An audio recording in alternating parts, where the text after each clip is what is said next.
Hello. Hey, everybody.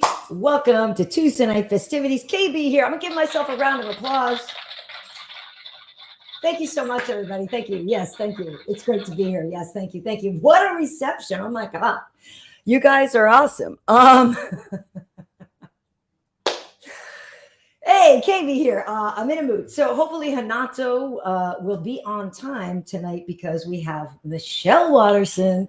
Karate Hottie is going to be here with us. You know, it is fight week for her. So she's on a tight schedule. I'm thrilled that she could do this with us. I do hope Renato behaves himself. I'm not going to lie. I'm quite concerned about how he acts with somebody like Michelle. We'll see how it goes. You know, we're just going to see how it goes. We're going to play it by ear and we are going to see how it goes. So, yeah, Renato will be here in a second. I should let, there's folks obviously signing on here. We are doing this one an hour earlier. Usually we do this show at 7 o'clock. But this time Renato is actually traveling, which I hope that means he's going to log on in time. And we just figured we were going to do this one a little bit earlier tonight. So we're doing this one earlier, and that is how it goes. For those of you who were here last week, you should know, and I should remind you here, let me do this, that Shane Burgos was our guest. And Shane is also fighting this weekend. And so he's fighting Charles Jourdain, and we had a really good time with Shane. So you should look at episode 43 with him last week. And we had a really, really good time with him. He's a cool guy. And we talked all about like growing up in New York and how he'd never actually gotten into a street fight, how his whole origin story about how he became a fighter. But we talked about different stuff in the Bronx. Then after he left, we talked a lot about his Puerto Rican heritage and how nobody kind of knows what he is and what this and that. And after he left, Renato and I talked about our favorite movies from the Bronx, all kinds of different things. So that was on last week's show with Shane Burgos. I should let you guys know that, okay, so here is what is on the show tonight.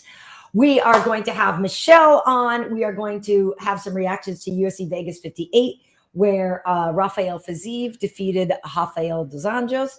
We could talk about that and some of the fights on that card. I know I even was curious about what you guys think about Malarkey versus Johnson score, because that one was pretty close. So then we'll also do Cheaty's Choice. For those who don't know, Cheaty is our bearded dragon mascot. Cheaty likes to pick fights. So Cheaty will make his choice for the Brian Ortega, Yair Rodriguez fight. And we will get into some of that. That's coming up on the show a little bit later. We also have our finals for the nickname showdown. We had brackets. I think we started with 16 names or something. Well, anyway, we've got our ultimate winner now. We have got the winner is revealed. So we will get to that. And then we obviously have some other different various news and stuff like that. So that is what's on the show. Hey. Hi, JH125. How are you? Good to see you. Thank you. Hey, you know what? I'm gonna. Okay, so here's the thing. I'm gonna. Let me go back and change this. I'll change it to this. Okay. So then also let me keep going. Okay. Yes. So yes, Justin Freeman. I just like yes is just nice. Just yes means like a positive thing. So I'm appreciating that. So hello to you on that one. So let me hide that now. Okay. So. Some other things of note. This is episode 44 of our show. And so that means there's 43 others. Obviously, I was just telling you about Shane Burgos, but we have a ton of different people. And, you know, Brian Ortega is in the main event this weekend. Well, we had an episode with Tracy Cortez, Brian's lady love. And so Brian pops into that one a lot as well. I'm trying to think how many episodes ago that was. Not too many. It was before Tracy's fight down in Phoenix. So, you know, it wasn't that long ago, right? She just fought. So she was on the show before the fight, and Brian pops in on that one a lot too. So you definitely want to check that one out. It was a lot of fun. And look, it's going to be a great fight this weekend. Are you kidding me? That is going to be a great fight. I should say, you know, Angela and I are on taking a little hiatus, and maybe we'll record something about that or just put something out. But we do what had happened was usually, and we are kind of going to go on a hiatus or so because she's on Sirius, and they Fight Pass also picked up her show with Jess. So Two Straws will be on Fight Pass, and she's doing the ceremonial weigh-in podcast with her husband, Adam. So she's keeping nice, and she's serious. Did I already say that? So just keeping kind of busy and stuff. So we're just putting that on hiatus for now. But obviously we have this show, and I am not working this weekend, but I am on my way to London on Tuesday, so that is going to be great. So very much looking forward to that. That is what is coming up for me in the next couple few days. But listen, we are going to take your questions as well. Definitely want to know what you guys are thinking about all of this. And I do need to know, like if you guys have any questions and stuff like that, you guys can hop on and just add your questions in, and then we can kind of get to some of those as well. And so, yeah, this is going to be a lot of fun. And why did I think there was something else I needed to ask you guys? I'm not sure. I think it was maybe about just what your take was on some of the fights this weekend, but we will get to that.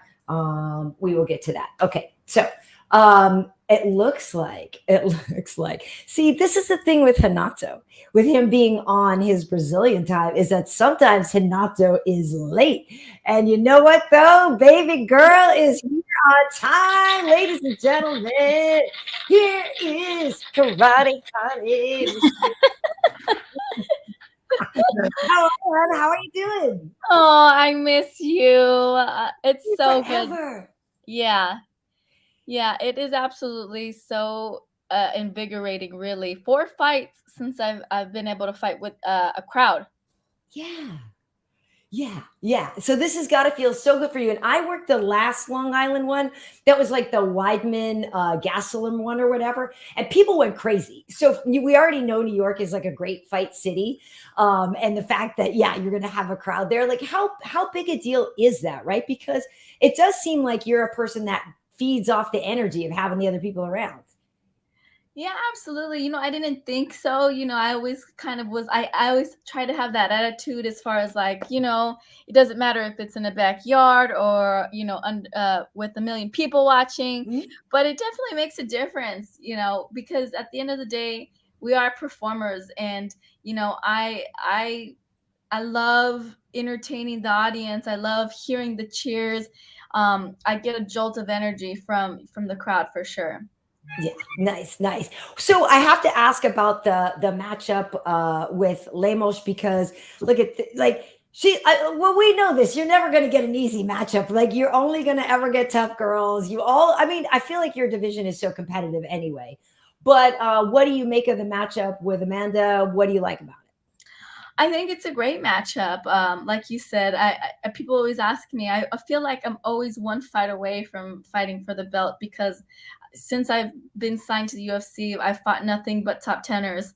And this is no different. She's coming off a loss against Jessica Andrade, who she was actually faring really well against her Mhm. up until that point.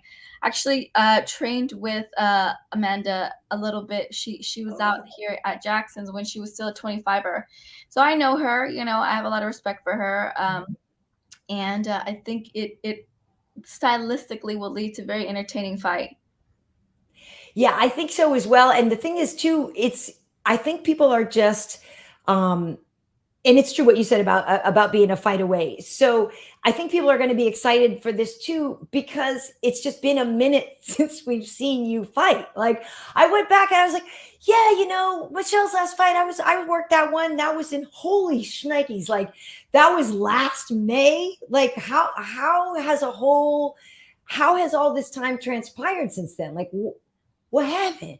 Life happens, and honestly, even that fight kind of was it was a last minute. I took that fight last minute. It was that Yeah. everybody's like, "Did you move up to 25?" I'm like, "For that fight, I did because that's the only way I could take it."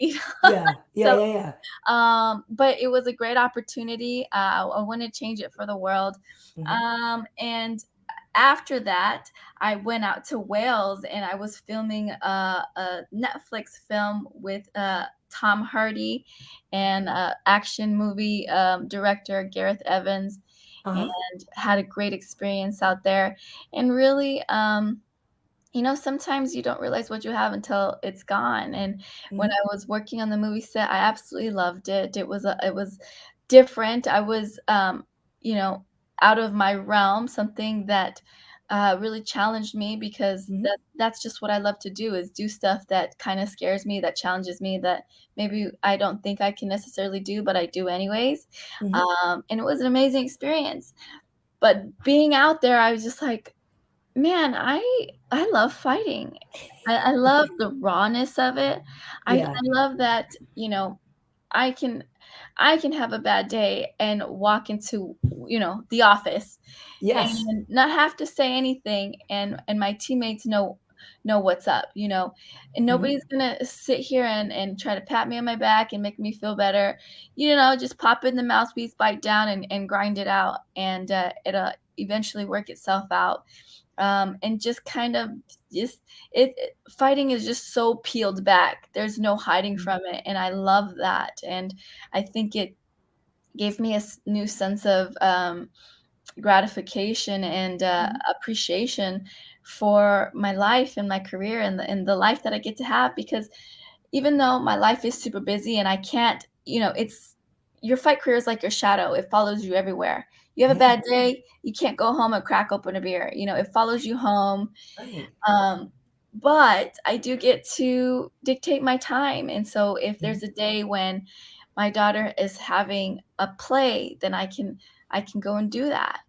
And being away from my family for 5 months, and not having my time was really hard, and it was a great challenge. And so I came back home and I hit the ground running, and then I got injured.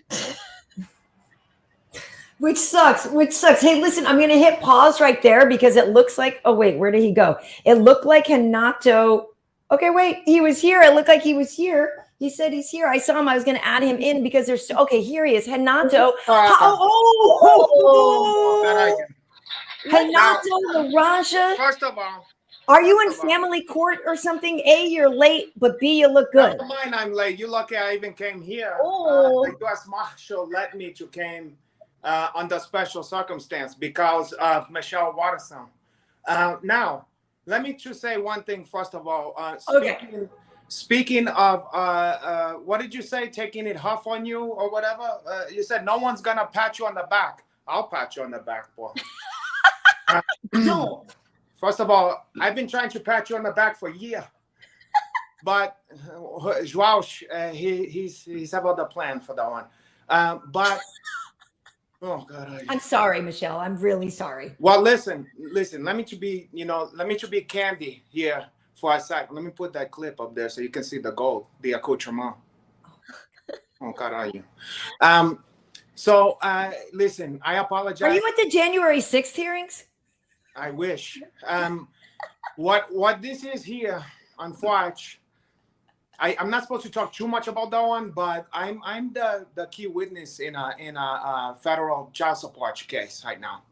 I'm also in an undisclosed location. I can't tell you what circuit, but it's unfortunate. They closed in on me and they tried to trump up charges on me. It became federal. So now I'm here, and I'm the key witness, but I'm also represent myself. So that have been refreshing for the jury. What is this something about he who represents a lawyer who represents himself as a fool for a client? There's something like that. I think it's go chalk softly, but also carry a big schwanz. Hanato, before you arrived, Michelle was talking about working on films. And also, Michelle, not only did you do that one in Wales, didn't you also work on Thor? Thor. I've done quite a bit. I've done Thor. I've done Better Call Saul. I did Disney Lemonade Mouth. I've done quite a bit, actually. Better Call Saul. Yeah. It's Saul, not Sal. Sal. It's Sal, like it's São Paulo. Oh. Better Call Saul. Sal. Yes, soon. Now, I can see. You see how visibly lit up she is immediately here. You can see on seeing you. I mean, she was happy to see you. I'll give you that. Listen, we call this a Kool-Aid smile for her. She's have a Kool-Aid smile. She's so excited from that one, and she was fidget and stuff and tried to get the high angle. I'm just pointing out the facts. Right. It's like a nervous energy. I can't the tingles in the back of the neck. Yeah. The nape of your neck, for her. It's been can I say something here? It's been so long since I've seen you on the person. We've talked, we've did my podcast, but it was just audio. I think it's just safer that way, Thank you. Again, I apologize in advance. Look at us, Michelle. Look at us after all these years. How did you guys first meet? Star-crossed lovers. We met in Chicago. We had known about each other for years. We had mutual friend. She had heard about me. I think she used to have, when kids in the old days, they used to have like a trapper keeper, or they have like a poster of like a Bobby Brown or something like that. She used to have me on the wall, like Tiger Bop or whatever, Chin Bop. And, back in the day, I was somewhat of a matinee idol for her. And an inspiration to a lot of female fighter and a lot of people. Is this true, Michelle? Wow. Listen. It's true. You know who my childhood crush was actually? Ernie Reyes Jr. Ernie Reyes Jr. Ernie Reyes Jr. and actually also Mario Lopez, like from Saved by the Bell. Yes. Oh, those dirty scoundrels. You've probably met Mario at this point because he's always at the fights and stuff. Yeah, I have not. I understand. You know why? Because you look like the same. Those guys could be like Latino slash Asian / a little brown, but have a little, and that's kind of like you. You know what I mean? Like you have a look like, So you like that look like from the Far East. Mm-hmm. But they speak. Yeah. You could have made a 3 for a childhood crush. I think. I don't know, the trapper keeper type thing. Yeah, maybe like in Menudo. If it was a boy band, you know what I mean? It would be like number 3. But 3 is the magic number as far as I know. Oh yeah, three is the magic number. But I do want to actually kind of ask you a little bit more about some of that acting stuff. So you said you went to Wales, yeah, and you did a whole film with her acting stuff. Yeah, no, I was talking about our guest. Yeah, because she doesn't have a lot of time, Renato. You were late, and it was fight week for her, so she's got a lot of. We got to respect that. No joke. I just came straight from Quarch. No fucking joke. Not joking around. Like I just made it here. So yeah, we're like a day behind. But anyway, we're gonna talk about that later. We can talk about that later. Yeah, it's a miracle I fucking made it here. Okay. But you know what, Michelle, you said doing that. You said acting made you realize how much you love fighting, right? But so it's also kind of great to already know where you can have another career, though, right? So how are you kind of unifying those two things right now? Because obviously, if being away from fighting reignites your passion for fighting, but you know that you have this great option as well. Yeah, I just think that it's important to allow those doors to open when they do. And, taking advantage of those opportunities, taking advantage of this platform that I have, it really does open my eyes to other opportunities. And what's nice about it is it's still in the realm of what I love to do, martial arts. It's just, movie martial arts is kind of like on the whole other spectrum of martial arts, right? Because in combat, you want to stay tight, you want to hide all your moves, you don't want to show anything. And in film, you want to exaggerate, you want to show the punch, you don't want to connect. Absolutely not. Did you ever hit somebody though? Yeah, because we had to get it for the shot. We just, so I made it count. Yeah, nice. It is that way sometimes. You know what's the corniest part? I find the hardest part to deal with is how corny it feels to have to react to a shot. You know how they make you do a certain stuff and you feel like, ooh, that look corny. You know what I mean? Because it can come off bad. Like if you watch Hockey 3, sometimes when Sly Stallone is hitting Mr. Chi, he's coming like not even that close to him. You go like this. You know what I'm talking about? And you go, Right. I got a lot of more. It is really hard to make, and it makes sense that you can't connect because if you're taking, 20 takes, it's just the even if it was a stunt actor, they wouldn't be able to take that much damage. No. So, and it won't matter. it is They already absolutely look fucked art. up, porra. Right, and then Yeah, but you're right. But you got it. Yeah, you can't keep doing that. You can't abuse them over and right, over. and then also for like consistency, you give him a black eye, and then the makeup artist is pissed off at you. You know, Yeah, so I call that one African American eye, just so you don't get in trouble. Careful. We in a different Like day. a black guy. She gave him a black guy. Cool. Oh, I'll give you a black guy, porra. No. why is the makeup artist mad at you because you got a black guy? Oh God, it depends on the makeup artist. A lot of male makeup artists was trying to make chime with So, you. but wait, Michelle, are you acting in this as well, or are you doing just the stunts? It is a role. It is an Oh, acting that's role. awesome. Yeah. That would be an insult. They're gonna have her doing it. No, because and not on Marvel, but on Thor, you just did the stunts, right? Yeah, Oh. yeah, and I've actually But that's starred in a feature film that's I think on Amazon Prime still. There's been lots of things that I've done Yeah. movie wise. I've been part of SAG since 09. Mhm. So, you know, in between all my fights, I've taken, you know, stunt jobs and acting gigs, you know, here and there. And just Cool. kind of rolled with the punches. It is fun. It's martial arts. It's just in a different realm, you know. And we get to tell stories, so it's fun. Yes. I like to tell stories too. I know you do. You I do tell all a lot about of stories. Yeah, I tell a bedtime story. Wow. Well, let me not to take up. Let's hear a story. No, Yeah. Once upon a time.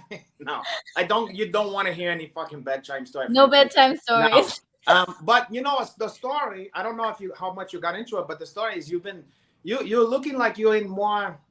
You're looking like you're in more like kind of strength training for this fight. You're looking like in more diesel, more hobash. More yoked, more swole. Oh, Look at the okay. guns on Welcome that. to the gun show. I do, you know, it's Yeah. crazy. I feel good, honestly. And I think it's just, I've been able to balance it, you know, it's just, I think in fighting sometimes, it's like an ebb and a flow when you go through these seasons. Sometimes you push too hard and you burn yourself out. Sometimes you know, you're overwhelmed with personal stuff. And this time I just kind of like hit my stride. And I've been riding this wave and just really enjoying training. And for every session, like I literally like empty out my gas tank, and I'm so excited, you know, by the end of the session that I knew that I gave it my all for each session. Yeah, you gave you all. Well, did you want to say something, Renato? I know you want to give her your all. What's that song where it's like I gave my best, but I gave my best. West wasn't good enough. It's like a James Ingram.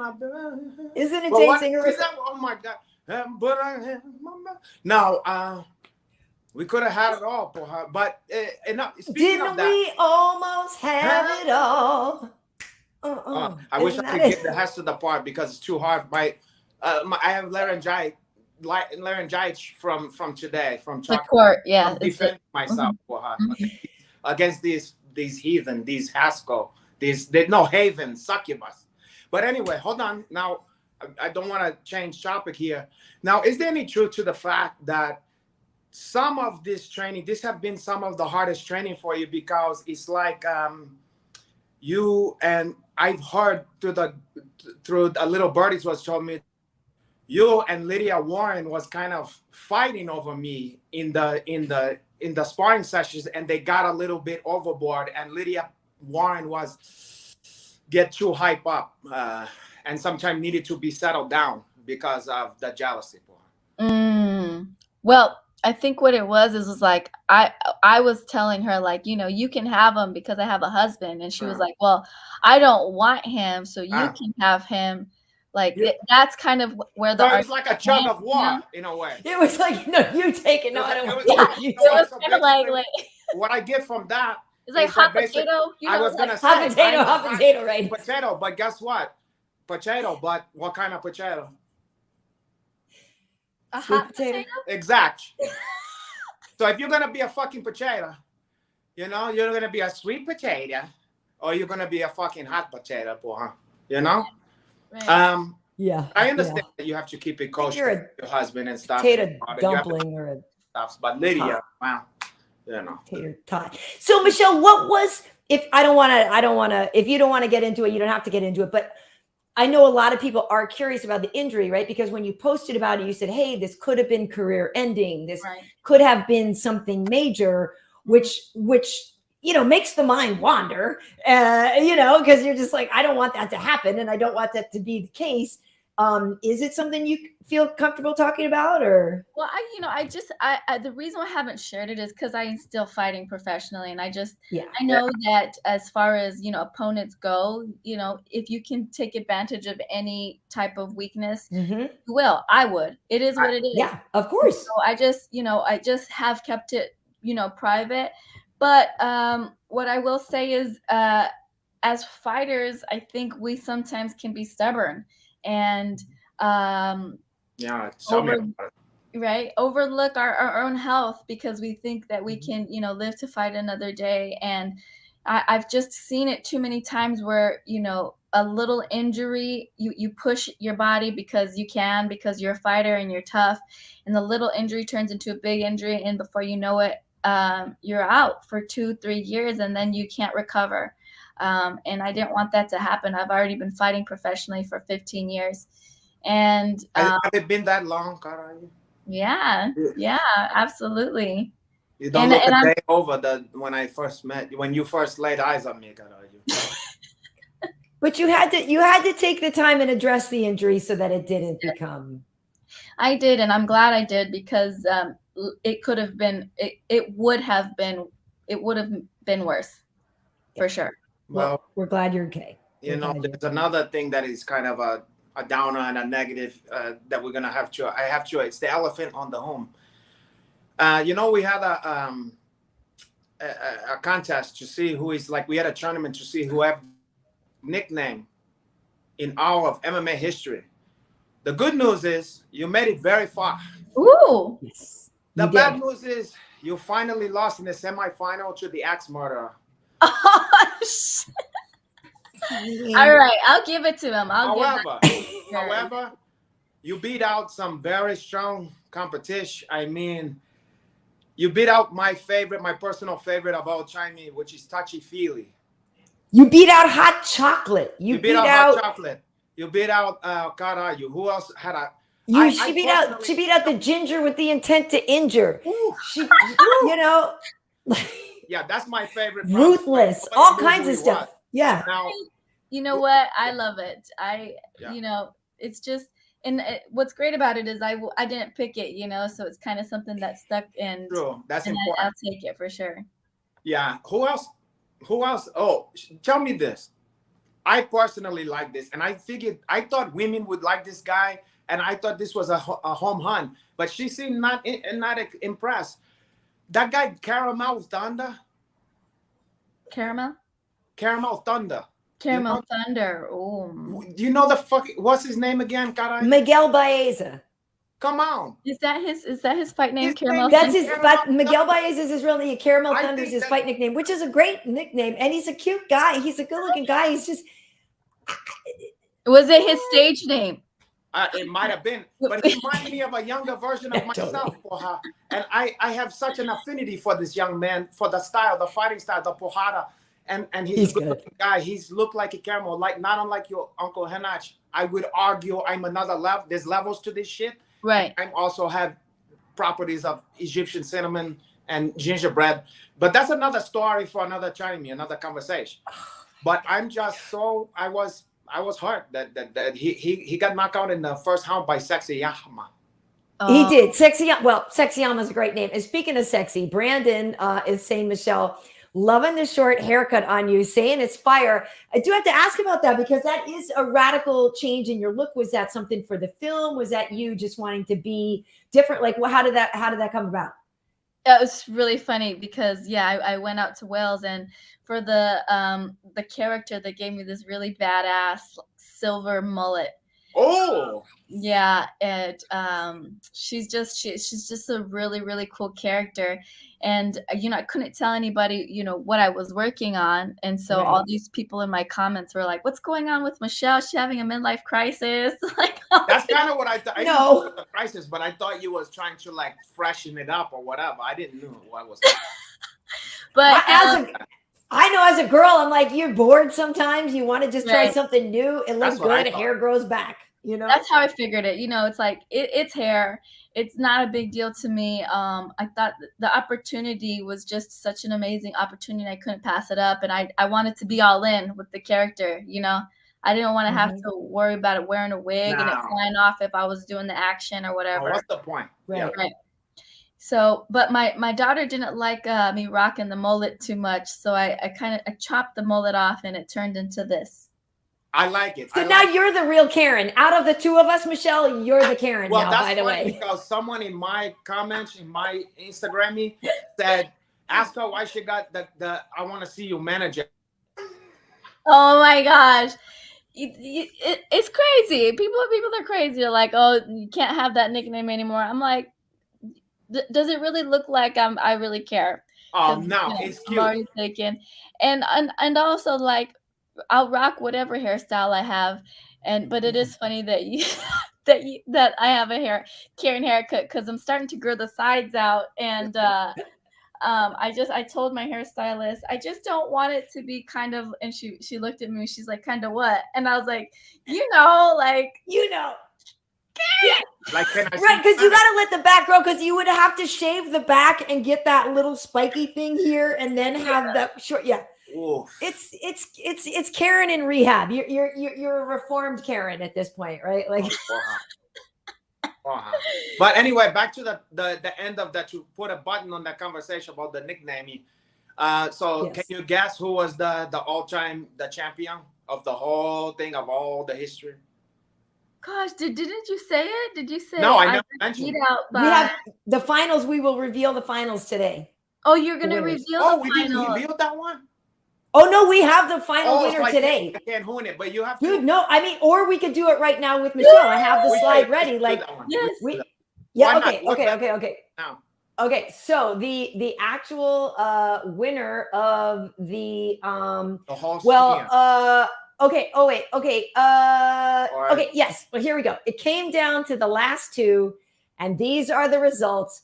Korean Zombie beat out Thug Rose 59% to 40.5%. So that actually does mean here, and I can show we have the whole thing from all of the ones that we had. So this is the whole thing, and this is how it all went down. And Korean Zombie is our winner. Oh, I got beat out by the Korean Zombie. Or no, I beat the okay. So yeah, I got beat out by the axe murderer. I see. But you also, in the first round, you beat the living shit out of the ginger with the intent to injure. Yeah, But you did. I see how You she loved did. it. I think that is one of the best nicknames I heard in my entire life. I can't believe that one. Yeah, no, I think all of these are amazing. Yeah. I absolutely love these. Yeah, you But did very, very well. I think the Korean Zombie 2 is amazing because it totally fits him and his style, and just it's a whole vibe. It really is. And it's unexpected, you know. It's like two great tastes that go great together, you know. Yep.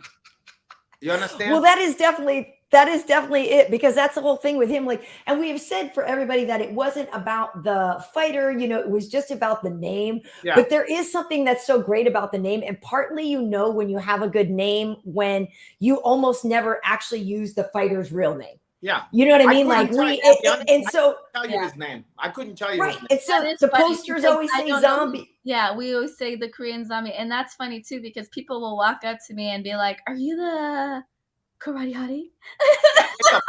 It's a great nickname. It have a hang to it. It's a great nickname. Hottie. I used to be the capoeira coxman back in Brazil years ago, but you know, You don't like that one? well, it was a lot of people liked it, but I didn't want it to be, you know, I wanted to be myself, you know, Mhm. and not to let on. You know, Michelle, I know you are in a tight schedule, so I want to give you the option if you need to sign off. I don't know when you need to go. I know it is fight week for you. But I know Renato had a lot of things he wanted to ask you as well. So I don't know how much time you can give us. I wanted to, catch up, as they say, you know. But Do you want me to leave?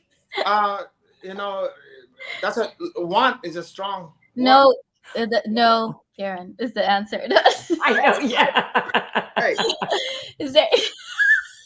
Wait, where did you go? Yeah. well, if I'm not needed here, you know.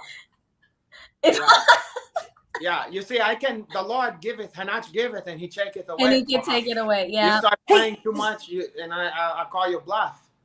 So Michelle, do you remember when we were working, you were at the desk with me at Fox, and were we talking to, was it Colby or like John Jones or somebody? Do you remember when we were at the desk?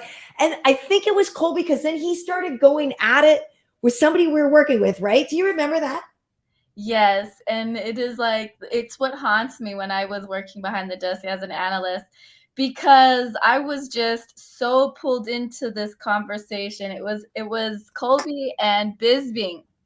Uh-oh. Right. Oh, I could see Bisbing Bisbing. Bisbing had his back. It was the funniest thing. But then Colby started talking all this shit, and then No. they were going back and forth, and I was just so entertained that by the time they were in my ear, and they're like, "Okay, Michelle, we're coming to you next with your question," and they came to me, and I was like, Yeah. Exactly.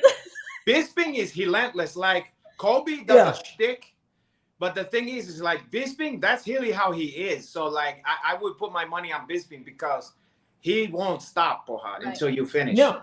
You know? And I think if I remember correctly, it was like, I think it was like Bisping trying to tell Colby, like he was trying to help him out. Like he was, and but it went weird. And I too sit, like, sometimes I'm like, shoot, where's the popcorn? Yeah, I was like waiting for it, and then they shot to me, and they're like, "Michelle, we need your question." And I completely lost my train of thought, and I said, "The booze. How did you deal with the booze?" Right. With the what? Oh, the booze, not the booze. The like booze. The booze. Yeah. Oh, right. The Bronx cheer. Horrible. Yeah. Horrible. No, I only asked because I don't know if that's something that you want to do again, because I remember it and it was a lot of fun, and it was, but I can't believe now, I'm like, well, that was a while ago, but now that you're doing more acting and stuff like that, like, I don't know if that's something that you want to try again, or if you were turned off because of that experience. I loved it, actually, and I think it just like I think what I needed was to just be more confident in myself, and just be a little bit more grounded in my decisions, to be a bit more opinionated. Yeah, because I just think, as you know, when you're still an active fighter and you're an analyst, you take a lot of heat because you have to give your opinion, and you have to be okay with giving your opinion. And I think at the time I still was kind of teeter-tottering between not wanting to make any of the fighters upset. And I think now at the stage I am in my career, it's kind of like, it's just an opinion, you know? Exactly. Well, think about this. Somebody has to work at the desk with me when Dominic Cruz fights Chito Vera. Now, meanwhile, we work with both of those guys. Yeah. And so, you know, half the time, you know, we'll have one of our guys fighting, and that's already stressful enough. Now we have two of them fighting each other. Right. So yeah. Terrible. Yeah. It's that has to be rough, because you're friends with both of them, and you have to break it down. So you just kind of, how do you do it? Do you just separate yourself? And you have to separate yourself. And you also know Dominic, though. Dominic is feisty, right? Like Dominic listens to people's breakdowns and things like that. And so you kind of got to know, like you said, about catching some heat, that Dominic might come back at you. He'll hold it against you for the rest of your life. You gotta just go with Dominic, because Chito will let it slide for him. Look at that strategy. That is a good strategy, honestly. I would say, if I was, that's why DC's so good. Like, he just like blames it on having like bad, analytical, strategy. He's just like, oh, whoever I pick is always wrong anyways. It doesn't matter. Blah blah blah. Yeah, because DC is nice to him, and he still tried to tear him a new asshole. You remember that? DC and Dominic Cruz.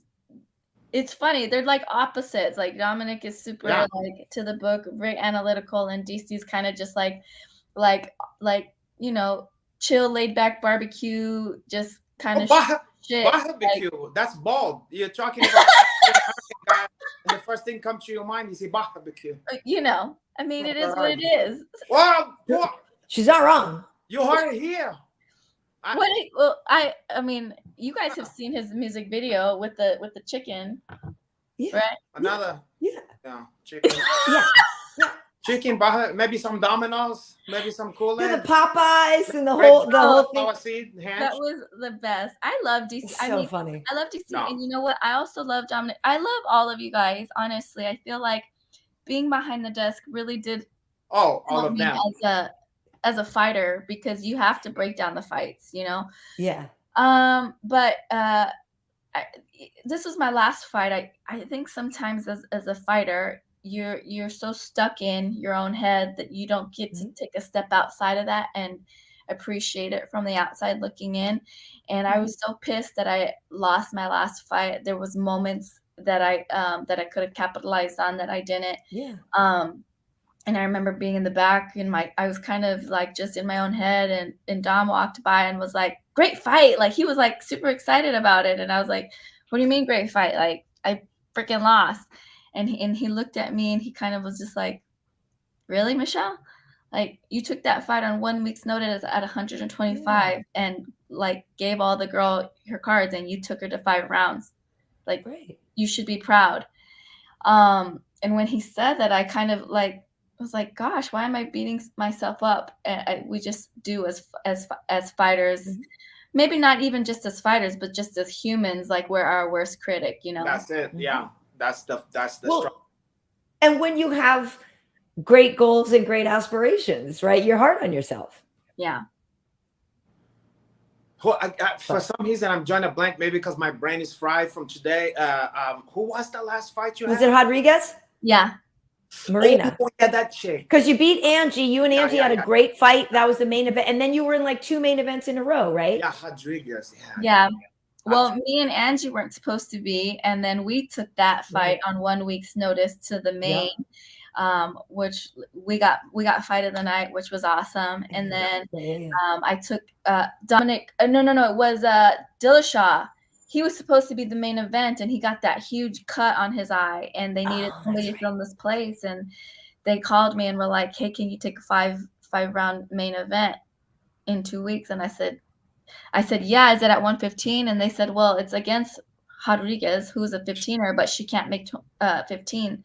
So can you take it to 5?" And I said, "Yeah, let's do it." Oof, they owe you for that one. They owe you big. Yeah, they gave me lemos.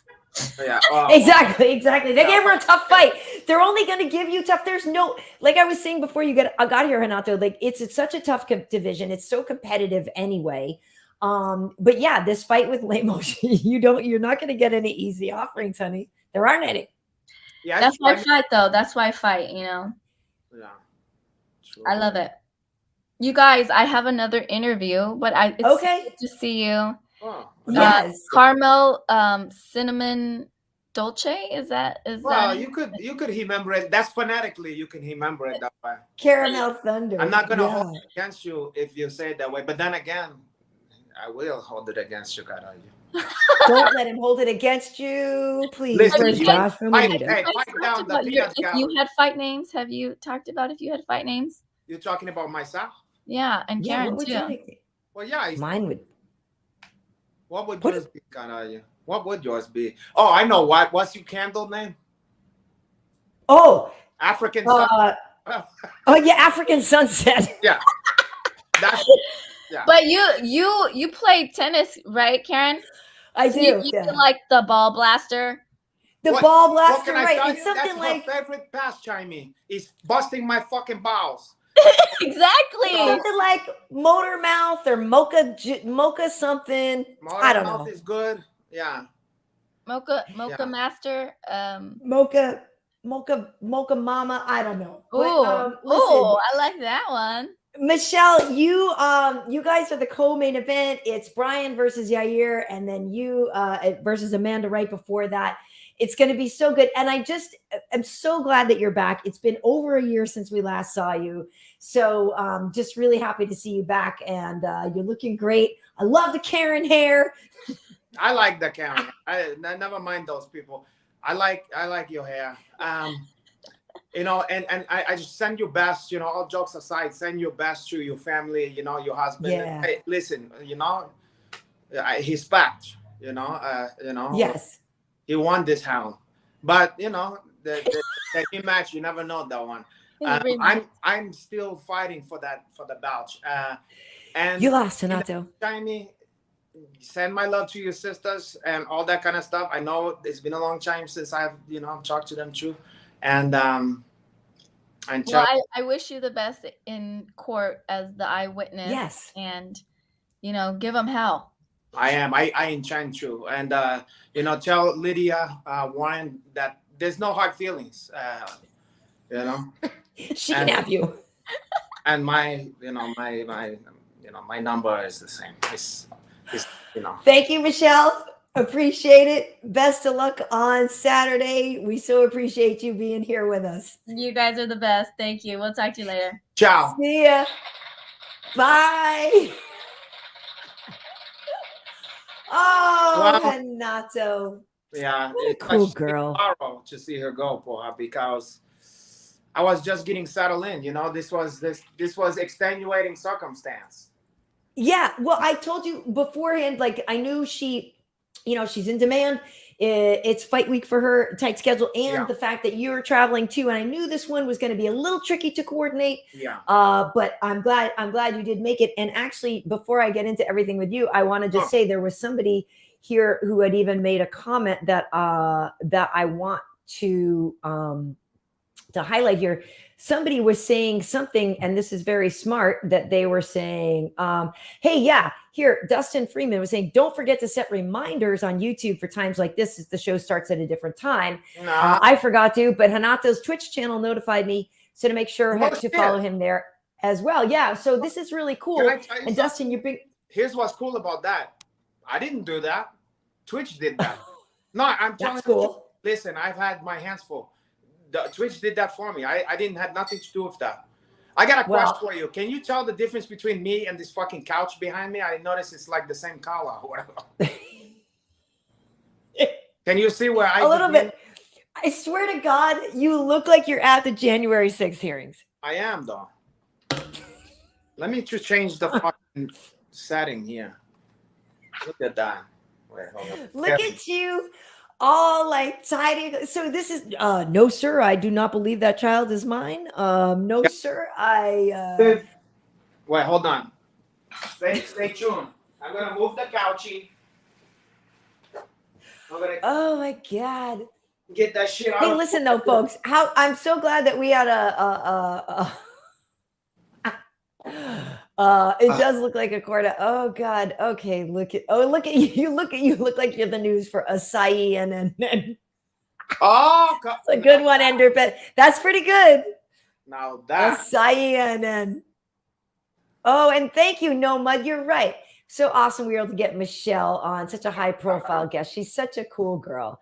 And yeah, that was this is episode 44 for those who don't know. We've had a lot of great guests on. Also from this weekend's fights, we had Shane Burgos on, who is also fighting on the UFC Long Island card. And Brian, who's in the main event, Brian Ortega popped in when we had his girl Tracy Cortez on. Brian is actually in the well, remember Brian when we had Tracy on my Waterson interview? When we had Tracy on, Brian popped in a lot on that episode. I'm just letting people know other fighters who are fighting this weekend on the and actually look at the card, because some other people might be on it too that we've already spoken with. But just that if they want to see Shane Burgos, he was on last week, and we've got that. I'm sorry, dude. It's hilarious how seeing you in a suit makes me not be able to take you seriously, but seeing you in your regular clothes, then I can take you seriously. Like right now, I totally can't take you seriously. You don't look bad though. You look pretty good. Of course, I'm going to tell something I don't know, caralho. Look, Joanna, if I may approach. Oh, caralho. Action sustained. Joanna, if it please the court. Classic fruit of a poison tree situation. Hey, didn't this happen in the Donnie Depp trial? Didn't somebody fart? I can't. And she goes, "Oh, that's me." I loved how she just rolled with it. That girl was just like, later fart. It wasn't. What's her name? No. It wasn't. No, it was a witness, and she's like, "Yeah, well, so Your Honor, and this day, oh, that's me." Anyway, she just kept going. She gained a lot of credibility with me, for her. Totally. Yeah. I enjoyed that one. Anyway, look, I'll get my money's worth out of this shit. Anyway, yeah, you look good. You look good. They have better wire internet than at your house. Don't you know what? As you can see, I spare no expense for her. I buy the internet. It's just, you know what? I'm starting to think. I live in a wooded area. You understand? There's trees all fucking around me. You understand? Yeah. I'm starting to think that the fucking trees is the problem. That's interfering with your Wi-Fi. But you know what? Let's not listen. You're gonna start getting me.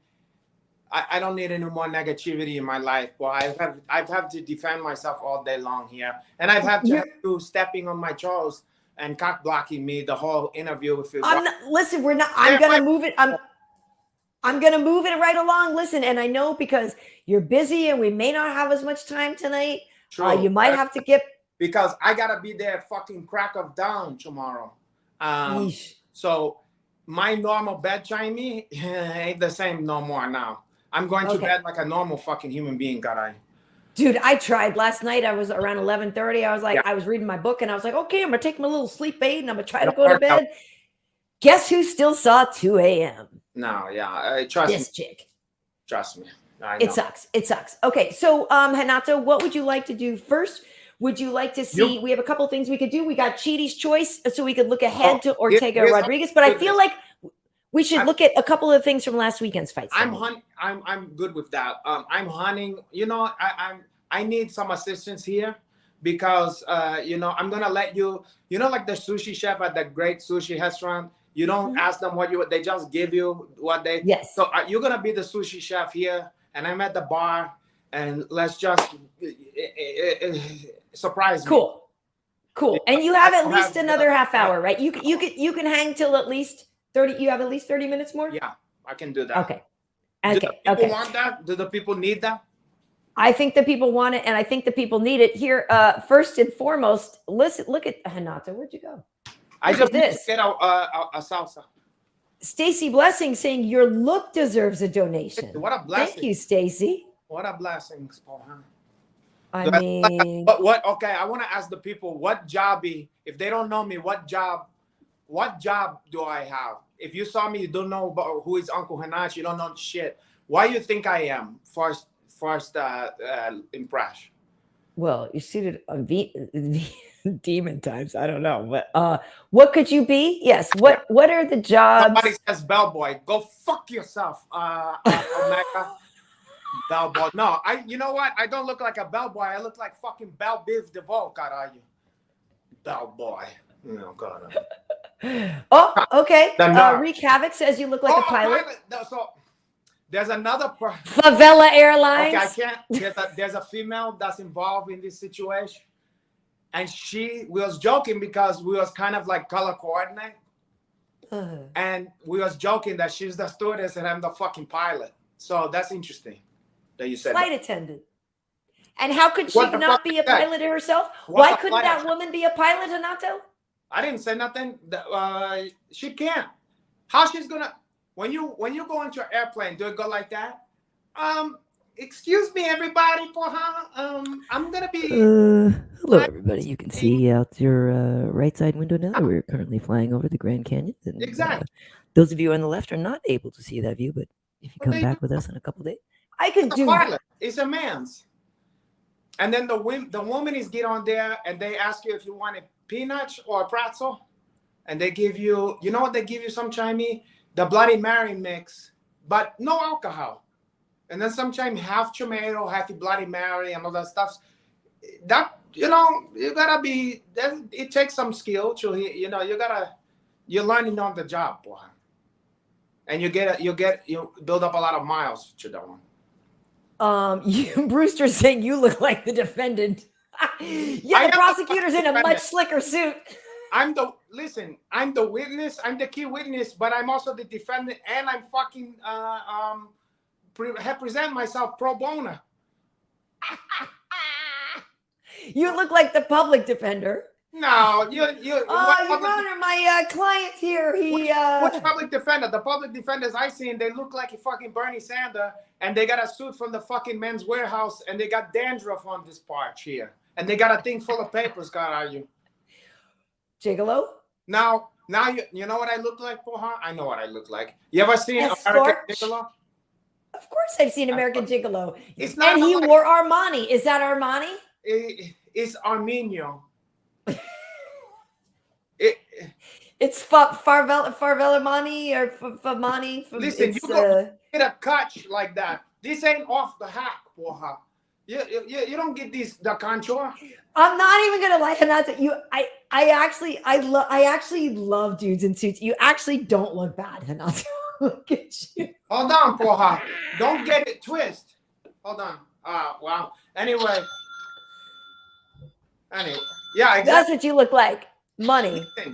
Karyn, I have too much money, Karyn. That's the problem. That's why they're trying to take me to court. Because I have too much. You also look like accidentes. Call 888-888-8888. Like if you've been hurt in an accident, you're on the back of the bus head. I'm check offense at that one, boy. I don't have the mustache. Taxi driver.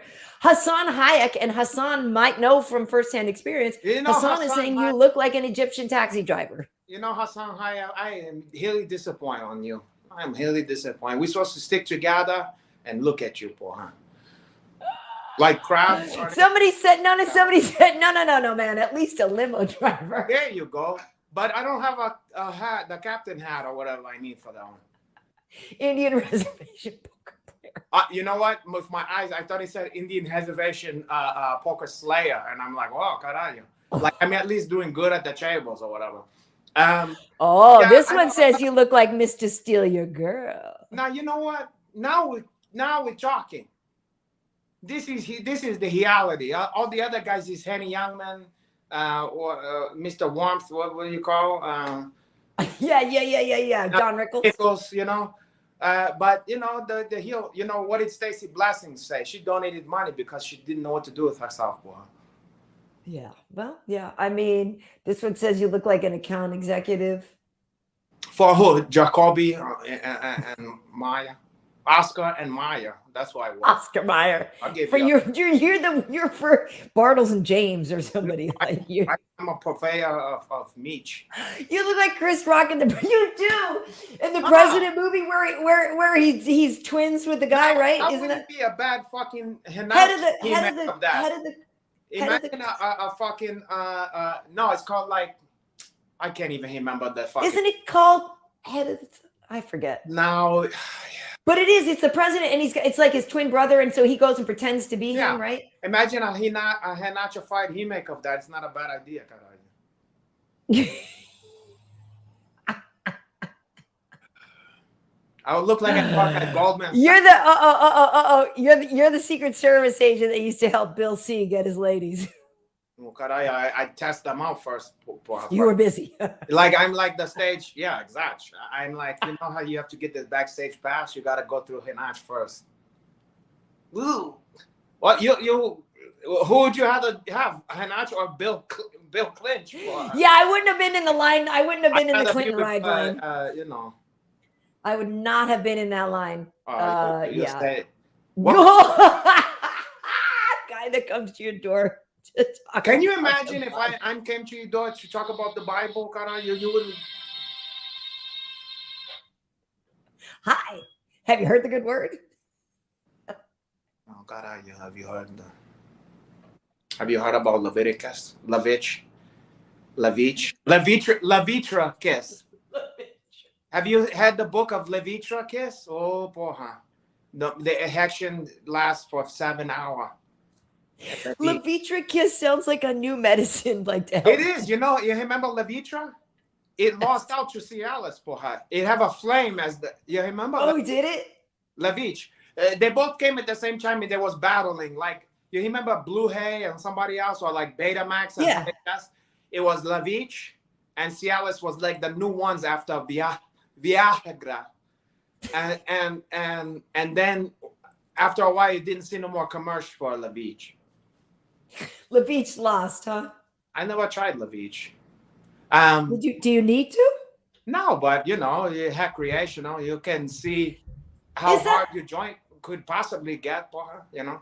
Is that a thing? Like, do people take that when they don't need it? Yeah. Quote, need it? Do people? You know, when people, I'll give you a perfect example when guys might do that who is perfectly healthy and young. Let's say that there was fortunate enough, like you, Uncle Hanach, to have an opportunity to make love to two women. And, you know that this is coming. You're like, Deborah and Unintended. Janice or whatever is coming over Friday night, and they want to get freaky and have some fun, the three of us, okay? Now, you might be thinking, I want to maximize.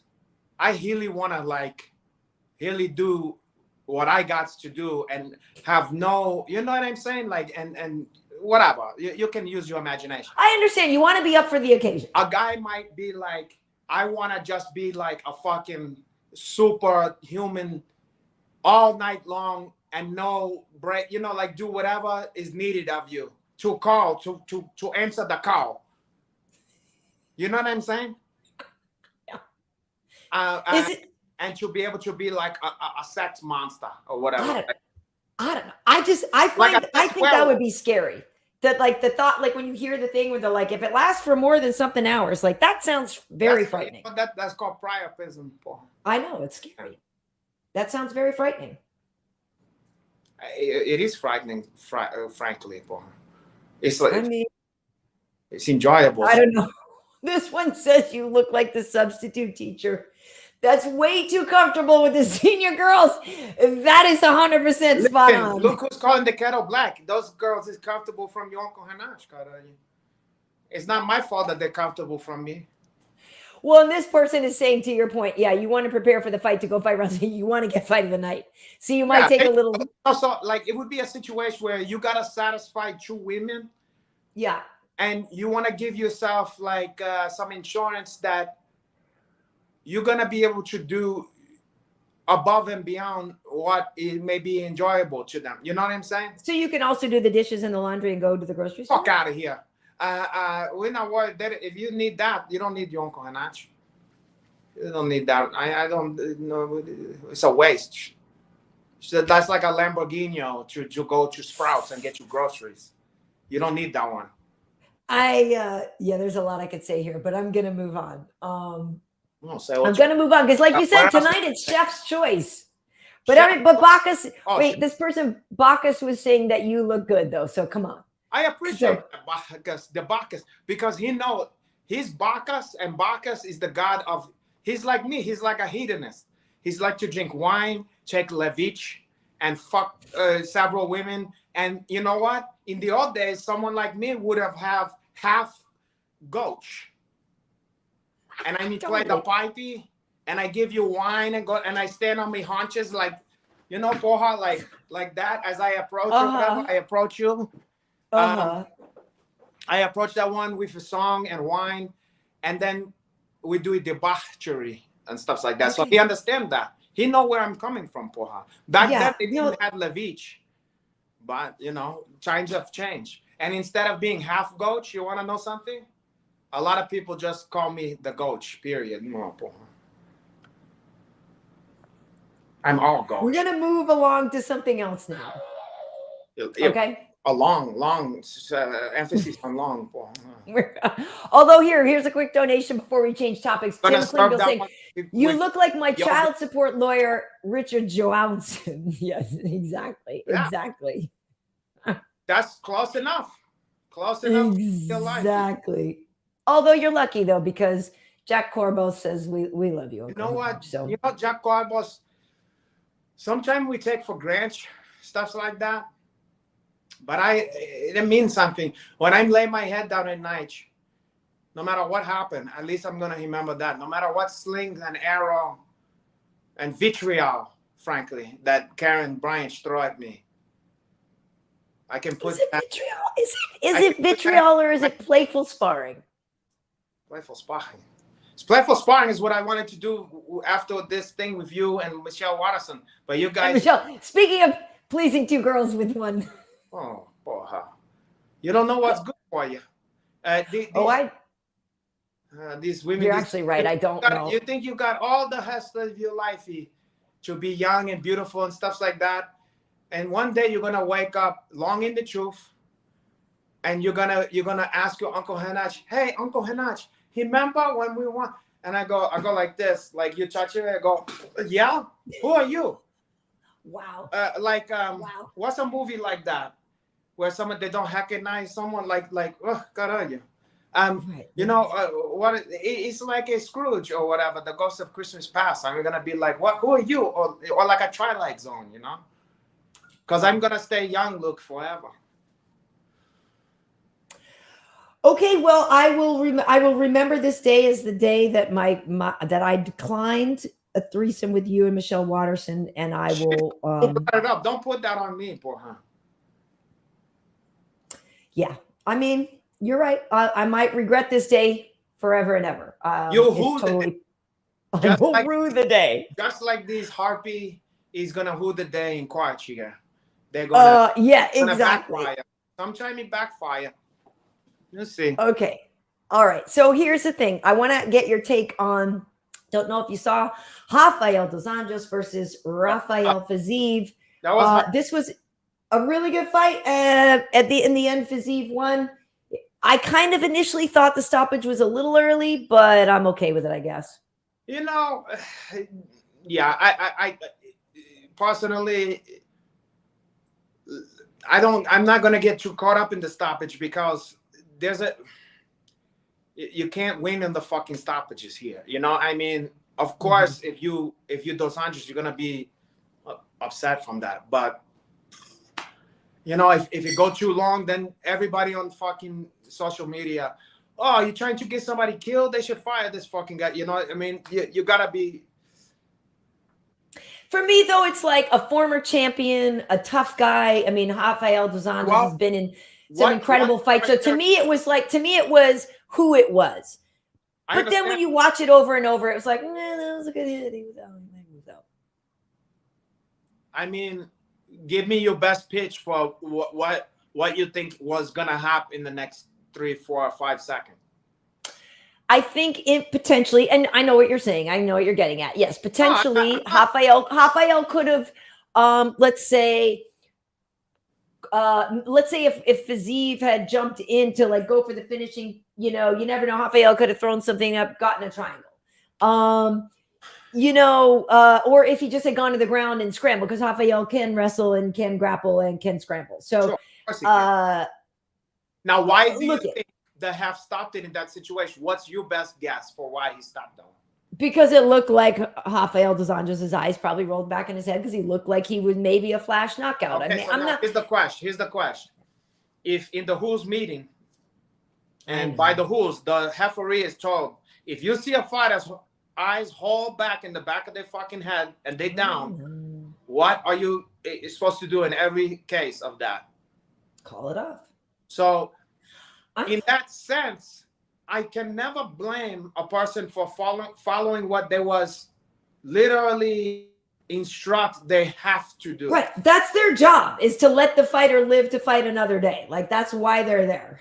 And specifically, your eyes holding in the back of your head. Now, I don't know if that was the situation, but I'm saying if something like that happened, because I think what people get confused, and by the way, I don't like fights being stopped early. I'm just playing devil abacus.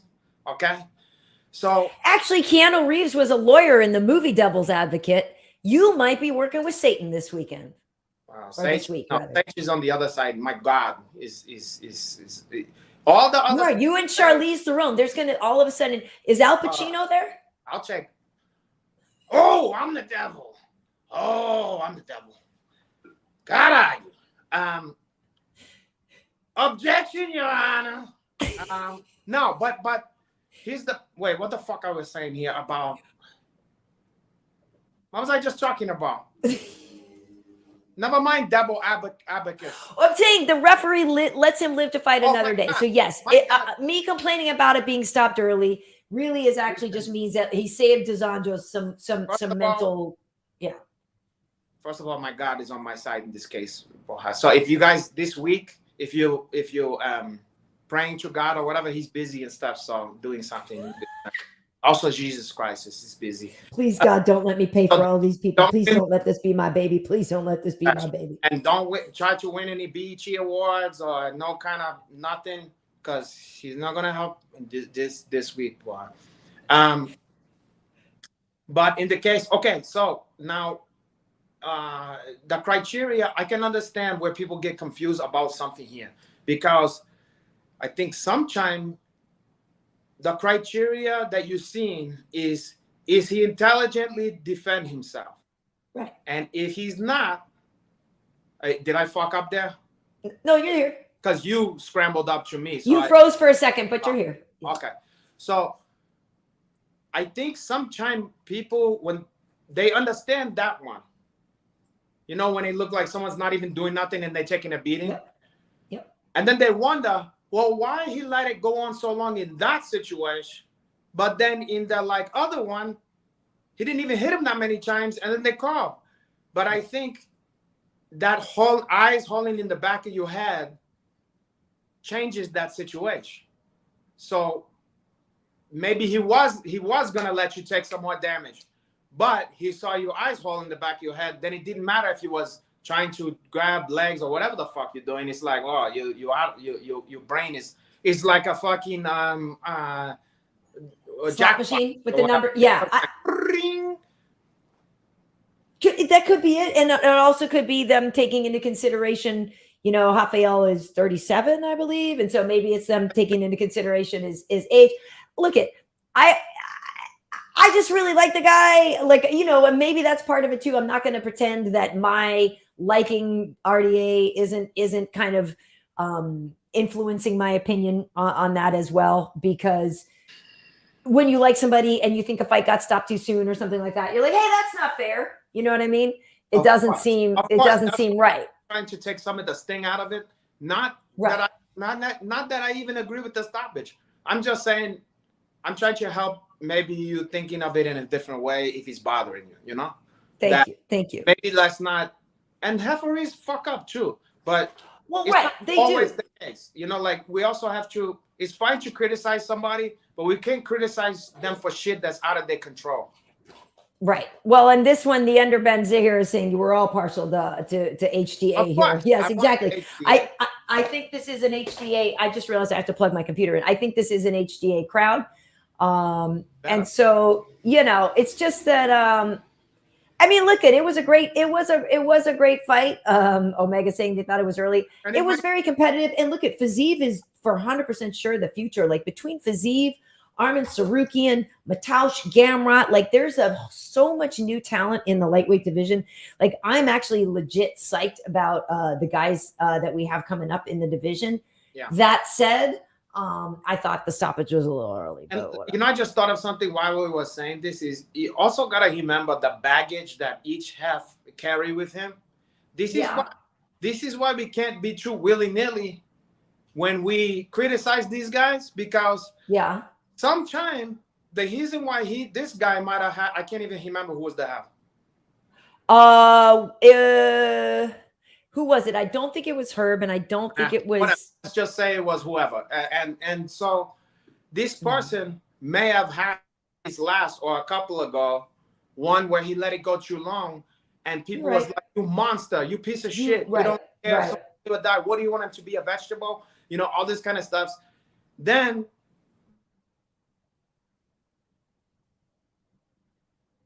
Oh, you froze this time. The cricket followed you to wherever you are. But you know what, while you're, okay. Yeah, you did freeze for a second, but I know what you're saying. Okay, there you are. These guys influenced by. I'm going to plug this in. Keep talking. No, it's because I didn't plug it in. Hi, everybody. Let me see what's going on here. Okay. Ooh, whoa, hey, we're back. Okay, are you there? Yeah, I'm just looking at the... Oh, okay. The comments. Okay. Yeah, no, I had to plug my computer and I was realizing it wasn't plugged in. Okay.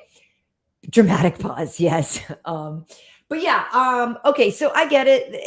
I'm happy for Fiziev. He is the future. I get it. Whatever. Okay. So here's a great fight. It was a great fight. The other one I want to ask you about, because, and I want to get people's take on this as well.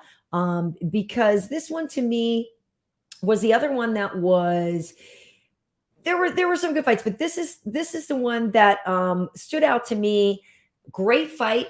They got fight of the night, I believe, right? But Okay, I have to make a terrible confession. oh, did you I get to see fucking- this one? I didn't get to see it, and I was so upset. But I heard the consensus it was a robbery. But I'd be interested to hear you check. I didn't see it. So I won't say robbery. I Oh. actually came out of the state of the set, and I watched this one right outside there. So I was literally sitting next to Joe after he announced it, and we're like in front of like Kevin Iole and those guys. So I'm like right octagon side on this one. I was watching this. Sugar and I came out to watch it because we love Michael, and I admit, I've known Michael a long time, and I like him a lot. I do think he took rounds 1 and 3. I thought round 3 was incredibly close, and I can see how I could look at. I don't think it's a robbery. I think it was a really, really, really, really, really close fight. I just think that Michael won, and I thought he did enough in the 3rd round. I thought Michael got 1 and 3. So now that's me the personally. First person who told me that 3 was even up for debate. No, it was close across the board. The feedback that I got. I'm not saying that they hyped. They all said it was clear 1 and 3. No, everybody agreed 2 wasn't his, but they was like without question it was 1 and 3. So you're the first person that ever told me that 3 was close. Because I'm realistic about it. But again, see, here's the scorecard. So everybody gave Michael round 3, which was right. It was close and it was competitive, but I thought Michael took 1 and 3. So Mike Bell gave Michael Johnson 1 and 3. And the other guys gave Derek Cleary only gave Michael Johnson round 3. Anthony Manus only gave Michael Johnson round 3. Now, what do you think? The fact, which is debate to me, that's where it's crazy. To me, round 1 definitely seemed like Michael's round. Yeah. The fact that 2 judges gave round 1 to Malarkey, to me, that is the malarkey. Like I thought it was pretty clear about Michael in round 1. We was just talking about referees. Referees is this much of the problem. Judges is the biggest fucking problem in the sport. It's nearly criminal what's going on.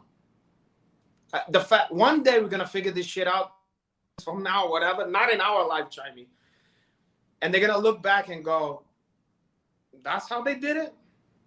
What the fuck is this, porra? That don't make no sense. I mean, it blow my mind how in such an important in a thing where you health and safety and what you're putting on the line and what's at stake.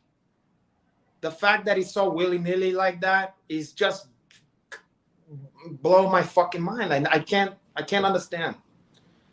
They gotta they put so much money into this sport. They put so much promotion. You gotta put some fucking energy. And it seriously it's upsetting. It pissed me the fuck off. And you gotta do something to address this shit. It's not enough to just say after the fight, well, I think that, just like get upset about it. Somebody gotta fucking do something about it. I'm up for open scoring. I don't know how you feel about it or how some people feel. But I think but still, you could have a bummy outcome. What for me, the problem is, let's put it to you this way. Look at all the bona fides. The bona fides. Bona and fides together. Why they call that? Why they put that? No. But the bona fides that you have to get into the UFC. Yeah. Think about what you have to fucking do. Yeah. Think about how you have to climb your fucking self up this mountain. What's the criteria for this fucking judge to be able to make these kind of a fucking decision? What the fuck do these guys have to put on the line? What do they have to claw themselves up to be the best enough to make a decision for someone who've been killing themselves to get into the rarefied air of being able to fight the best in the world? They're not fit to judge these people, as far as I'm concerned. I agree that there are some people that are totally unfit, and I agree that the system is not right. And maybe they should add more judges. Maybe they should watch separately and not be influenced by the crowd. There's a lot of things, but I will say, Huh? Karyn Bryant, just one thing about this. Yeah. There are judges who've never took a fucking jiu-jitsu class. Right. Yeah. How can you judge what It you doesn't make see? sense. How can you? How can you? How could you be? How could you be a figure skating judge? Would they allow that in figure skating? A guy who's never figure skated before to judge? I doubt it. They I wouldn't doubt it. have of that. How are you gonna have that? I mean, They yeah, don't know what you never set foot. You never train. You have no fucking clue what you're looking at. Yeah. And especially like you're boxing, you've been doing boxing, judging your whole life, and you also never took a fucking wrestling class, or you don't know what is karate, or you don't know capoeira, whatever. It's criminal. I get sick of. It's almost like the gun debate or whatever. We always complaining about it, and we don't do a fucking thing to change it. And fighters' whole is change in the balance here, and they don't deserve that one.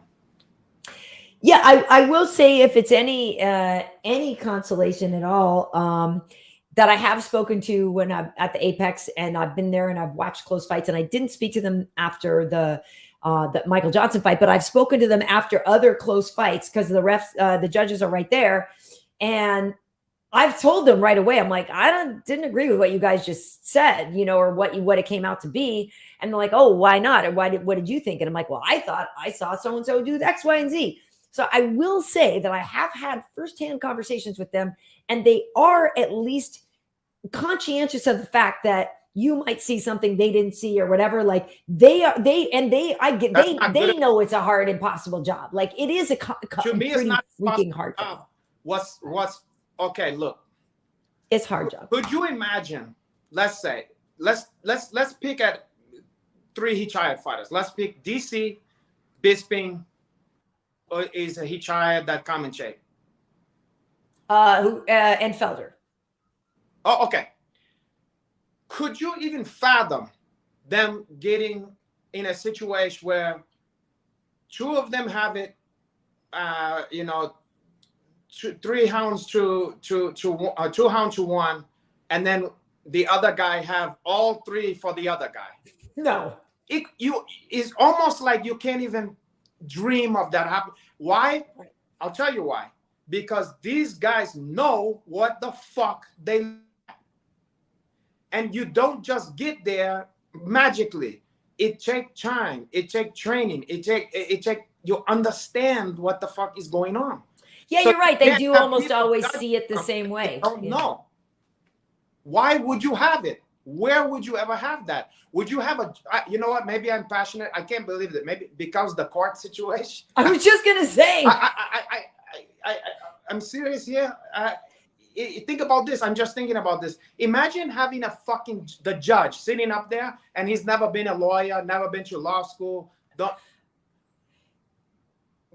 he's don't get me started on the court decisions lately. Been abreast of the rules. He's familiar with the rules, but he's never tried a case. He's never been in and he's just watched. Renato, there are men deciding on women's bodies, and they have never been a woman. So, well, I've tried to decide. I've made some decision about. I know you've tried to be on and inside a woman. You've tried to be inside a woman's body as much as possible.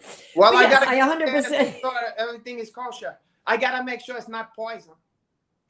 I understand your point, and you're right. I mean, look, the judging thing is. Have to taste that one, to make sure it's not poison for and then go like this. I go, yeah, no, that's good. It's good. It's fine. That one's safe for you. That has to use bombs. This guy's saying Joe Ban should go be a judge. I mean, that's the thing. So that's the solution, right? Former fighters as judges. I guess that the hiccup with that is that I feel like too many former fighters are going to have allegiances to certain camps, certain teams. It'd be hard to find a neutral, objective former fighter. Fair enough, but can you at least have it don't even have to be famous former fighters. Can it be just people who fought the goddamn sport that they I mean, or someone who coaches, someone who is have their hands dirty in the sport on a regular basis. And there may be some judges that have that situation. I'm not sure, but if that's the case, they're the exception, not the rule. I get it. I get it. No, you're right. Okay, so listen, I don't know if some people are saying the players don't always make the best judges. You know, fighters aren't always the brightest. But this would be specific to. Did you hear what I said? I didn't Yeah. say the brain surgeon. I didn't say that they're gonna do rocket science. None of that stuff. They know this. They know their sport. They know Right. this. They do. They do. Hey, listen, Renato, I know we are getting short on time, and I wanted to do something. So those were the two main, you know, there were some interesting fights on Saturday, but those were the ones to me that had the biggest storylines. But we can look ahead to this weekend. We have Chiti's choice here for Ortega versus Rodriguez. For those who don't know, Chiti is my daughter's bearded dragon, but he is kind of like our mascot here, and Chiti picks fights. We're still trying to figure out how he gets things. Last weekend he thought that RDA was going to win. He did not. Usually Chiti picks the loser, so we will see what happens in this one. Also, he picked Fiziev. So he actually picked Fiziev. So this is what I'm saying. We're starting to figure. This is all brand new. So maybe Chiti does pick the winner. I don't know. Last weekend the one he bit was Fiziev, but priorly he seemed to have been picking losers. So I thought, oh, maybe he picks losers. What if? But I changed the way that I did it. Just follow along. I changed the way that I did it, and to be more objective, because Chiti was tending to go to the right all the time. So I randomized how I placed the things, and he actually went to the left, and he picked Fiziev. So I thought the RDA was going to win. Anyway, let's just Chiti picks have no bearing on the fight. Then who's going to win? It's almost like that, but it's still fun to do. So here's Chiti's choice. Crazy. You would think that's the case, but obviously we know that can't be the case. It can't be. It can't be random. Chiti. Okay, let's listen and see what happens this week. Here we go. Here we go. Well, hello, and welcome to another edition of Chiti's Choice. We are today choosing between Yair Rodriguez and Brian Ortega, the participants in the UFC Long Island main event. Huh? Okay, so the way we're going to do this, we know Chiti sometimes goes right, so we're going to take these names. We're going to ball them up. I randomized. Are you cool with that, Cheetamus? Okay, so we're gonna ball these up good, so we don't know which is which. We're gonna mix them around. Okay, put one here, one there. Okay, Chiti, let's go. Here we go. Here we go. Chiti decides who will not win the fight, by the way, folks. Interesting choice to the high. I told you he went left last time. For us to be a complete choice. Look at. Ooh, all right, so that means... Who is it? Who is it?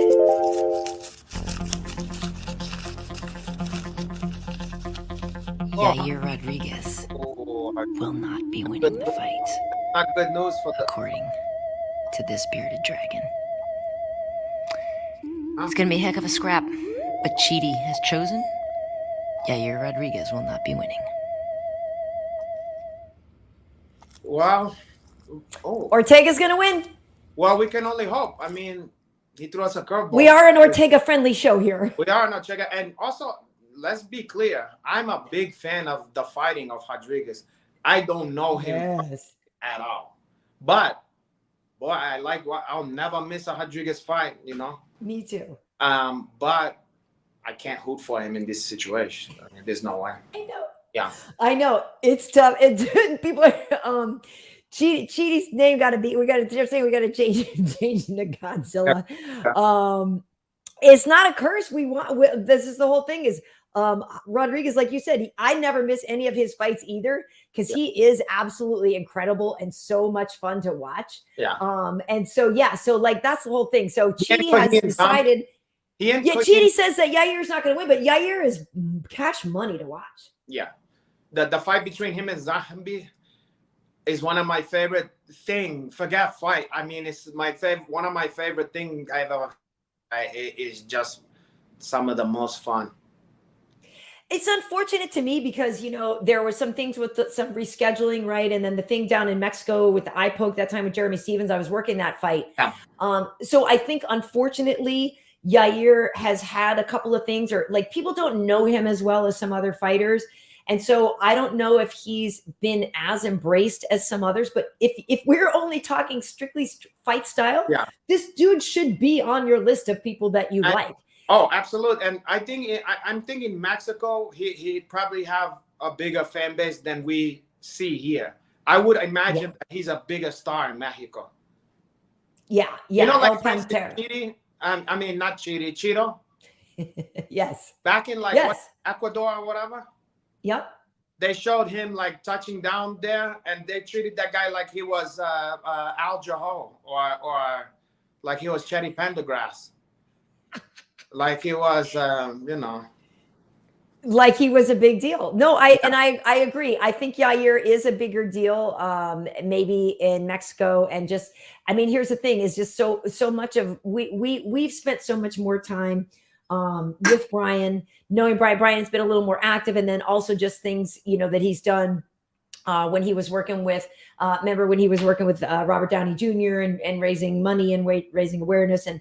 I think Ortega has just been a little more of an active figure, right? In terms of being present in places too. Also, he got the baby blue eyes and the whatever's going on with that one and the Modelo and all that stuff. They like that. Right.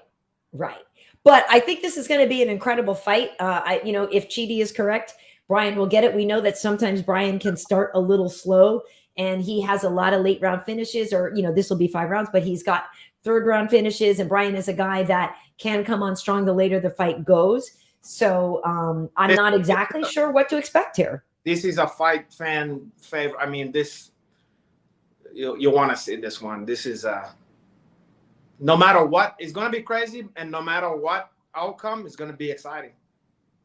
T-City. They're never boring, these two. There's never going to be boring with these two. They are not boring ever. They're both great. At certain fight, you can't guarantee that, but there's too much pojada in these guys' spirit, Agreed. They can both crack. They can both do it kind of crazy stuff, and they both. I mean, there's no just dancing around and not engaging and stuff. So it's not gonna happen that way. It's true. Well, so Chidi says Ortega's going to win. Tim is asking when we're going to have Cheeky's choice. I don't know. Listen, Jim, you and me both. Everybody want to know. Omega, we will not be seeing the cheeks. I'm sorry. Don't give the people what they want. There's something that people want. Let's not give them that one. He thinks that Chidi should be a judge. Chidi would be a better fucking judge. Yeah, it might be willy-nilly. Who won? The lizard is not to be trusted. Hey, look it. Take it for what you will. I mean, look it. I tell you what, if this weekend, if Rodriguez wins, then based on the last couple things, I will probably say that the randomized method, if Rodriguez wins, the randomized method will mean that Chidi is back to picking winners. We'll see what happens. It's just fun. He's not Jimmy the Greek. Let's put it that way. He's a Chidi the Greek. What's the opposite of Greek? I don't know. He's not. What? I mean, I don't know. It is going to be a good fight, though. Yeah, it is going to be. This is Persis saying they think that it's going to. Oh, you got to wrap it up. That is building a new. What is his personal life? Has a big. Brian's a family man. Look, he's got a couple of sons before, but he and Tracy seem like a great little couple there. I'm not too worried about those guys. And I've had a couple of sons before, and me and Tracy would make a great couple too. So, this one is saying the opposite of Greek would be New Zealand. I don't know if that's right. Yeah, bloody Greeks. Yeah. Hold on, I've been to Greece. I told you about my trip to Greece. Huh? I told you about my trip to Greece a long time ago. I don't want to hear you trip about Greece. Wow, I want to go back. Getting felt up and greased up by Grecian formula. There was nothing of the sort. It was just that I was in high school, couldn't get a date, couldn't get arrested, and I went to Greece, and they were like, their boys actually spoke to me over there, and I was like, oh, this is one of those moments where I was like, it's gonna get better. Yeah. My life will improve. Yeah, because you was the color of hummus. That's why there was like, oh, color. I do love hummus. They attract you that one. I do. I know I did not, Omega, have anyone. I'm saying I over there, I didn't like, I'm just saying I'm over there. Boys paid me attention, whereas here in America, they paid me none at that time. So I was like, Greece is cool. I love Greece. Do you, so Renato, do you need to go appear in front of the judge? Yeah. I mean, not tonight, but I gotta, we gotta have it up. I had some preparation. I got some preparation age to do, and then so they had a chase of Yonko Hanach, which is more than we might have thought we were gonna get on this trip here. But don't you worry, Yonko Hanach is gonna be back. But there's a chance this thing go a little longer in terms of there might be another week of mobile stuffs. I might have to return. Well, this is what I was going to tell you, because in fact, this time next week, I'll be on my way to London. Yeah. Good for you. Must be nice. Must be real nice. While I'm over here stepping over a hot child supply. Yeah, and it's not gonna be quite Jack Harlow. They're not gonna put me in first class, but I got a business class ticket over there. Anyway, so I was thinking anyway, if we were doing this next week, Renato, we might need to do it on Monday night anyway, because I will be in the air on Tuesday. Or we could, maybe try like a Tuesday afternoon thing or something, but I gotta be flying. We're gonna negotiate. Okay, we're gonna figure out, and we're gonna let the people know here. Either way, we're gonna give it to them. Look, I'm in the midst of one of the fight of my life here, and I still came here, and I still gave the people what they want. I'm a man of the people, not unlike Larry Lynch. He's a man. You are a man of the people. I mean, and I feel like you're expensive this episode. I feel like this episode. Listen, don't hate me because I'm happy. Oh, I'm the queen of cringe. How so, Tim? How am I the queen of cringe? Hey, a quick foo. Yes, you do love us. Thank you so much. Yeah. Maybe I'm a little Greek in the episode, but I mean, I do like Greek men are attractive. I'm not mad at Greek men. Anyway, never mind Jim and that stuff. We was concentrating on more positive stuffs. But anyway. But for now, I gotta hunt. Okay. Yes. I hope that it was enough for the people. This is. You gotta understand. I've been up. I had to get there around 7:30, and I just made it. So I've been on nonstop till just now here and everything. I have to feed myself. I have to go to bed at a reasonable hour. I got to get my ducks lined up in a hole. Okay. Nice. Well, I appreciate you being here. And for those who joined late, go back and watch the interview with Michelle Waterson, Karate Hottie. She was awesome, and she's just such a great girl. She's fighting this weekend in the co-main event. Last week's guest, Shane Burgos, Renato, is fighting this week too. So people should also go back and look at episode 43 with Shane. If he watched Carlito's Way like I prescribed, he's gonna win for her. Nice. He told me he was gonna in the DM. He said he's gonna do his homework on Fight Week. Did he? We'll see. Hey, Sasso. Yeah, used to be wrong. Yeah. My friend was actually in that movie. My friend Ingrid, she's in that movie. It was the chick Steffi belongs to the club. You know, she's Steffi. That's Steffi. My friend. I'm pretty sure that's the role my friend Ingrid played. She kind of looks like she's like a light-skinned black girl. She looks like. Trust me, I know who. That's Ingrid. That's my friend Ingrid Rogers, yeah, and she plays that role. She's wearing like a white outfit, I think, right? You don't have to tell me, boy. I seen her at Whole Foods, and I was. Yeah, that's my girl Ingrid. The once over, I was checking her out, and she had no idea, but I was like, "Oh, I remember," and that's the chick Steffi from the club. Hands off. Her husband's really cool. Ingrid's really cool. Back away. Hey, listen, Ingrid, if she knows what's good for her, I'm gonna give her the old Ingrid Bergman if she's not careful. Oh, caralho. Bergdorf Goodman. Okay. Take me to Bergies. Okay, yes, Renato, we'll let you go. I'll wrap up with the folks here. We will let you go. Bargy. You're not going to Bargy. You know when you're going to what's that one of the cheap one? Like he went to Jared or whatever. Oh, caralho, he went to Jared. I'm gonna get you like one of those seasonal shit that they have, the tacky. You're going to make me something from Ross. A cherry instead of bear. bird dogs? It's cubic zirconia, a pink cherry bear for fucking Valentine's Day. Okay. Thank you, Renato. You're welcome. I'll put the system on trial for her. If I was 20 years younger, I'd take a flamethrower to this place. Boa. Hooah. Hooah. See ya. Hooah. Bye. Ciao, everybody. Let's pray for your Uncle Hanach to be vindicated by the DA, the Quatch, and Almighty God is my witness for her. Yes. Justice will be served. Yes. Justice Well, thank will you. be the case for her. Okay? Good luck to you. Good luck to you, Renato. Ciao. Bye. Thanks for joining us, Renato. See you later. Bye. Okay, folks. I'll just wrap it up here alone. But yeah, just wanted to let you know that if you missed anything, Michelle Waterson was our guest. So go back and check out the episode. And yes, prior episode last week was with Shane Burgos, who is fighting this weekend as well. We had a lot of fun with him, but this was episode 44. All of these are here on my YouTube channel. If you are here for the first time, please hit that subscribe button. And as somebody mentioned, get notifications. Usually this show is at 10 Eastern, 7 Pacific on Tuesdays. This week was a little bit earlier. And also, as you heard, maybe next week will be a little bit different, but 10 o'clock Eastern is our usual time. We've had a who's who of guests, great people. If you're here on YouTube, watch it here. You can see them all. If not, just go to fistivities.com.